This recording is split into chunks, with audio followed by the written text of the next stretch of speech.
जैसी हालत कल हमारी बॉलिंग की करी थी ऑस्ट्रेलिया के बल्लेबाजों ने, और ऊपर से आज जो चीटिंग करी है ऑस्ट्रेलिया ने। आज के दिन मेरे एक्सपेक्टेशंस बिल्कुल जीरो थे, लेकिन आई वाज सरप्राइज्ड। जो सुबह सुबह एकदम जल्दी जल्दी 2 विकेट्स गिरे, सिराज बूड हो गए, बुमराह इंजर्ड हो गए, वो एक्सपेक्ट नहीं कर रहा था मैं। वेल एक्सपेक्ट तो कर रहा था मैं, क्योंकि I am only believe on JC भाई बिकॉज़ गेम चेंजर प्लेयर ही इज। कल दिक्कत ये हो रही थी कि हमारे बॉलर्स स्टंप्स पर बॉल डाल ही नहीं रहे थे, जो कि हमारे बॉलर्स हमेशा करते हैं, और हमेशा ऑस्ट्रेलियंस उन्हीं बाहर की बॉलों पर आउट होते हैं। लेकिन इस बार नहीं, इस बार लाबुशेन उन बाहर की बॉलों को ऐसे छोड़ रहा था जैसे वो तुमको छोड़ के गई थी। और उस चीज से सीखकर आज जस्सी पाजी ने स्टंप्स पर बॉलें डालना शुरू करी। क्या मतलब स्टंप्स पर डालना तो उनको शुरू से आता था, वो बस किसी और की कैप्टेंसी में डालना नहीं चाहते थे।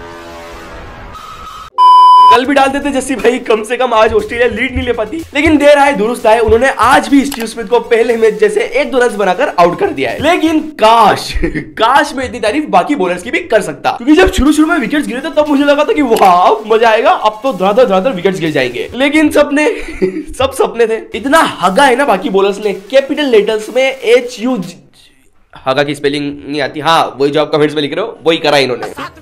टेस्ट मैच में एक ओवर में 4 चौके पड़ रहे हैं। आप समझ लो जब विराट कोहली शांत खड़े हो जाए, इतना ज्यादा बोलने वाला इंसान जब शांत खड़ा हो जाए, तो इंडिया की कैसी 12 बजी हुई होगी। और वो 12 बजे किसने?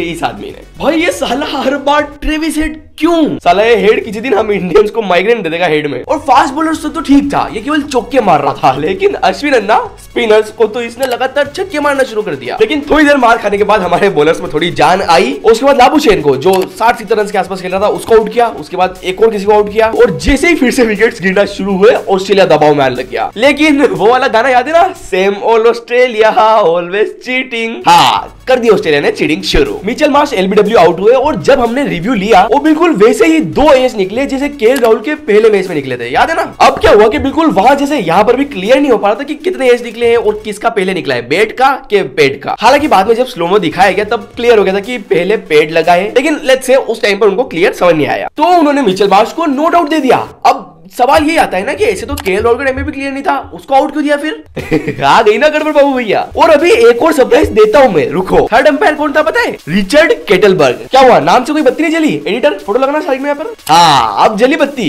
ये साला ट्रेविस हेड के बाद सबसे बड़ा दुश्मन हमारा यही है। मोटा भाई कुछ कर दो यार। बाकी सिराज के बूहू की बात कर ले। अब जाके बॉर्डर गावस्कर ट्रॉफी लग रही है। ट्रेविस हेड के आउट होने के बाद DSP साहब ने ऐसा सेंड ऑफ दिया कि वो छोड़ो, पूरा का पूरा ऑस्ट्रेलियन क्राउड चिढ़ गया। सच बताना, तुमको मजा आया था ना? भाई साहब मुझे तो बहुत मजा आया, लेकिन ऑस्ट्रेलिया वालों को उतना मजा आया नहीं, क्योंकि उसके बाद सिराज जब बॉलिंग करने आ रहे थे, लोग बू बू करके चिल्ला रहे थे। चौका पड़ रहा है, बू। रनअप ले रहे हैं, बू। अबे रनअप नहीं भी ले रहे, फील्डिंग कर रहे, तो भी जब बॉल उनके पास में जा रही तब भी बू। आज का दिन तो मजेदार हो गया। कल भी अगर आपको ऐसे ही मजे लेने हो तो चैनल को सब्सक्राइब कर देना। कल भी वीडियो डालूंगा मैं।